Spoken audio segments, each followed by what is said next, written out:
आदाब, नमस्कार। मैं मोहम्मद रशीद, आप देख रहे हैं मेरे साथ 1/4 न्यूज। आइए देखते हैं आज की खबर।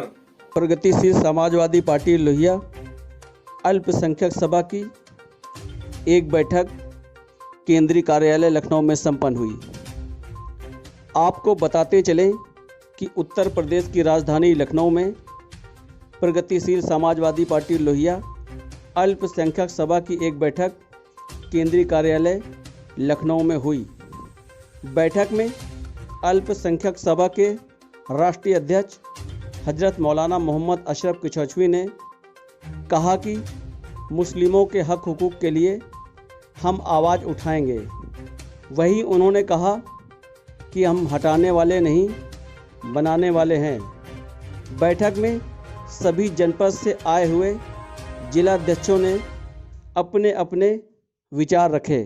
लखनऊ से संपादक मोहम्मद रशीद की रिपोर्ट। में अल्पसंख्यक की सभा हुई, इसका क्या पर्पज था, कारण क्या था? देखिए, चुनावी वक्त आ चुका है और उसी को मद्देनजर रखते हुए प्रगतिशील समाजवादी पार्टी ने अल्पसंख्यक सभा की प्रदेश लेवल की कमेटी बुलाई और यहाँ मीटिंग इसी सिलसिले में रखा कि सभी लोग अपने अपने क्षेत्र में जाकर किस तरह से अपनी जिम्मेदारियों को उन्हें निभाना है और प्रगतिशील समाजवादी पार्टी लोहिया को मजबूत करने के लिए हमें क्या क्या इक़दाम उठाने हैं और जो भी कैंडिडेट होता है हमारे गठबंधन का, उस गठबंधन के कैंडिडेट को अपना कैंडिडेट समझते हुए हमें उसका सपोर्ट करना है और जिताने की कोशिश करना है। कार्यालय के बाहर अब बोर्डों पर लाइन लिखी हुई है कि दलों का नहीं, दिलों का मेल है। जब से चाचा भतीजे की मुलाकात हुई है तो क्या ये मान लिया जाए कि दिलों का मेल हो गया है दोनों के बीच? बिल्कुल, दल कभी एक होंगे नहीं, एक साथ बैठते नहीं जब तक कि दिल का मेल ना हो। या तो नीति का मेल होता है या दिल का मेल होता है, तभी एक साथ आदमी बैठता है। तो यहाँ पर दिल का भी मेल है और नीति का भी मेल है, तो कंप्लीट मेल है। इसलिए उम्मीद की जाती है कि इसमें कोई शक शुबा न किया जाए, इस मेल को एक्सेप्ट कर लिया जाए और खुशी का इजहार किया जाए। मुलाकात हो गई, लेकिन अभी ये क्लियर नहीं हुआ कि पार्टी का विलय होगा या पार्टी में इनको सीटें दी जाएंगी शिवपाल यादव की पार्टी को। इस पर क्या कहेंगे? नहीं, मिलकर लड़ा जाएगा, ये बात आ चुकी है। मिलकर लड़ने का मतलब ही यही होता है गठबंधन। तो गठबंधन करेगी, पर बसपा और सपा के दरमियान गठबंधन होगा और जो भी सीटें तय होंगी वो उसी पर ही वो लड़ेंगे। आप अल्पसंख्यक मोर्चा के राष्ट्रीय अध्यक्ष हैं। अभी हरिद्वार में और छत्तीसगढ़ के रायपुर में एक धर्म संसद सभा हुई, उसमें मुसलमानों को लेकर बयान दिए गए। यहाँ पर जो पार्टी है, अगर हम अखिलेश यादव की बात करें या कांग्रेस की बात करें, ये सेकुलर कहती है अपने आप को, लेकिन अभी किसी ने बयान नहीं दिया है, उसकी मजम्मत नहीं की है, उसके खिलाफ कुछ बोला नहीं। तो क्या ये जो सेकुलर पार्टी का कह सकते हैं नकाब है, वो मान लिया जाए कि उतर चुका है, सिर्फ अपने आप को बताती है कि हम सेकुलर हैं? देखिए, बात सेकुलर खत्म होने का, उनका सेकुलर होने का, उस पर शक शुबा ऐसा नहीं है। मुझे ऐसा लगता है कि बहुत सी करना, अफवाहें फैलाना, ये आज भी हिंदुस्तान में इनकी तादाद बहुत कम है।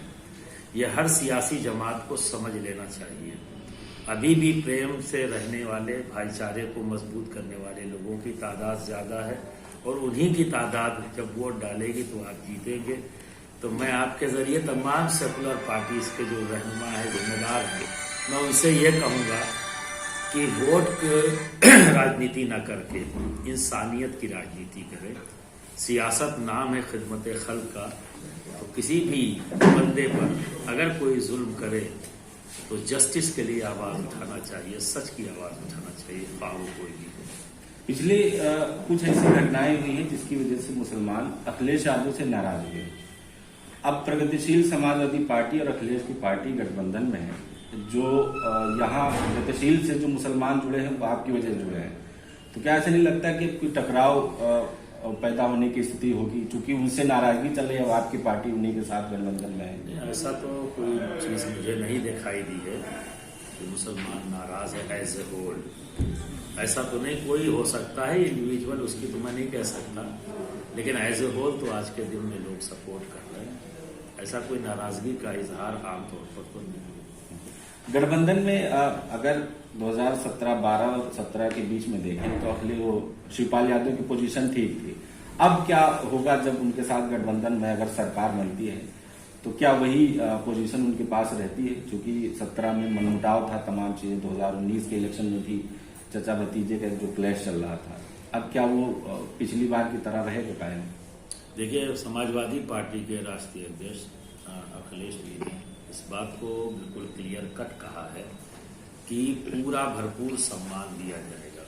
जैसा उनका सम्मान था उसी तरह का सम्मान उन्हें दिया जाएगा। माननीय राष्ट्रीय अध्यक्ष प्रगतिशील समाजवादी पार्टी के ताल्लुक से तो जब ये बात आ चुकी है तो इसमें हम शक नहीं करते, हम यकीन करते हैं जो बात कही जा रही है उसी पर अमल किया जाएगा। आपका क्या स्टैंड रहेगा इस पार्टी में? क्योंकि बहुत सारे मुसलमान आपकी वजह से जुड़े हैं और आपसे उम्मीद रख रहे हैं, आपका क्या स्टैंड होगा अगर सरकार बनती है? मैं मुसलमानों की समस्याओं को बनी हुई सरकार के सामने रखूंगा और कोशिश करूंगा कि उन समस्याओं पर सरकार संजीदगी से गौर फिक्र करके उन तमाम समस्याओं का समाधान करने के लिए पॉलिसी बनाए और उस पॉलिसी के तहत उन तमाम समस्याओं का समाधान